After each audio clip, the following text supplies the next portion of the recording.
Okay, Chapter 8. When the professor had gone, Koshnev turned to his stepbrother. I am very glad you come. Are you here for long? How do you get on with your farm? I can't fucking do the accent, I'm so bad with voices. Levin knew that farming did not interest his elder brother, and that the question was merely a concession. Therefore, he replied generally as to the sale of wheat and money matters. He wanted to tell his brother of his intended marriage and to ask his advice. He had even firmly made up his mind to do so, but when he saw his brother and heard his conversation with the professor, and afterward noticed the involuntarily patronizing tone in which he asked him about the business of their estate, this estate which they had jointly inherited from their mother and not been divided, and Levin was managing the whole of it, he felt that something prevented him from beginning to speak to his brother about his intention to marry. He felt that his brother would not look at the matter as he wished him to.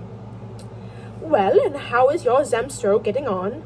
Asked Koshnev, who took a keen interest in the rural administration and attached great importance to it. I really don't know. What? But you were a member. No, I'm no longer on it. I resigned, answered Levin, and don't attend the meetings anymore. That's a pity, said Koshnev and frowned. To justify himself, Levin began to relate what used to happen at the meetings in his district. There now, it's always the same, interrupted Koshnev. We Russians are always like that. And maybe it's obvious they're Russian. It's Tolstoy. I don't know why I give them a British accent. I'm sorry. I can't do a Russian accent. It may be a good trait in us, this capacity to see our own faults, but we overdo it, and comfort ourselves with sarcasm, which is always ready on our tongues. I can only tell you that with such rights as we have in our rural institutions, any other European nation, the English or the Germans, would have secured their freedom, while we only jeer at our Zemstvos. But what is to be done? Said Levin guiltily. That was my last attempt, and I tried with my whole soul, but I can't do it. I'm incapable. Incapable, said Koshnev. No, you don't look at it from the right point of view. That may be, said Levin mournfully. Do you know that our brother Nicholas is here again? Nicholas was Konstantin Levin's elder brother, and Koshnev's half-brother. He was a ruined man who had squandered the greater part of his fortune, mixed with the strangest and worst society, and quarreled with his brothers. You don't mean to say so! Cried Levin, horror-struck. How do you know? Profsky met him in the street. Here in Moscow? Where is he? Do you know? Levin rose from his chair as if meaning to go at once. I am sorry I told you, said Koshnev, shaking his head at his brother's excitement. I sent to find out where he's living and forwarded him a note of hand he had given to Trubin, which I had paid. And this is the answer I received. Koshnev took a note from under a paperweight and handed it to his brother.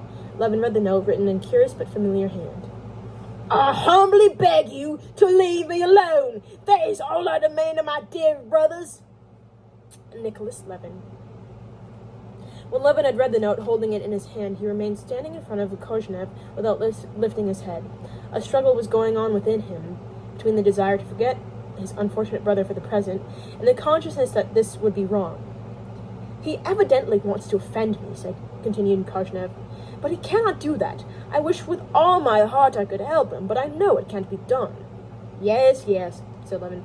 I understand and appreciate your attitude toward him, but personally, I shall go see him. Go if you like, but I don't advise it, said Koshnev. That's to say, I'm not afraid of it on my own account. He will not make mischief between us, but on your account I don't advise it. You had better not go. It's impossible to help him. However, do as you please. It may be impossible to help him, but I feel, especially at this moment, but that's a different matter. I feel I cannot be at peace. Well, I don't understand that, said Koshnev, but what I do understand is a lesson in humility.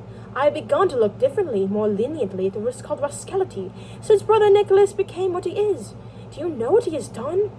Oh, it's dreadful, dreadful, Levin repeated. Having got the address from Koshnev's footman, Levin thought of going at once to see his brother, but on reflection decided to put off the visit till the evening. To obtain peace of mind, it was necessary, first of all, to decide the business that had brought him to Moscow. He therefore went to Oblonsky's office, and having received news of the Sherbatskys, he drove to a place where he was told he could see Kitty.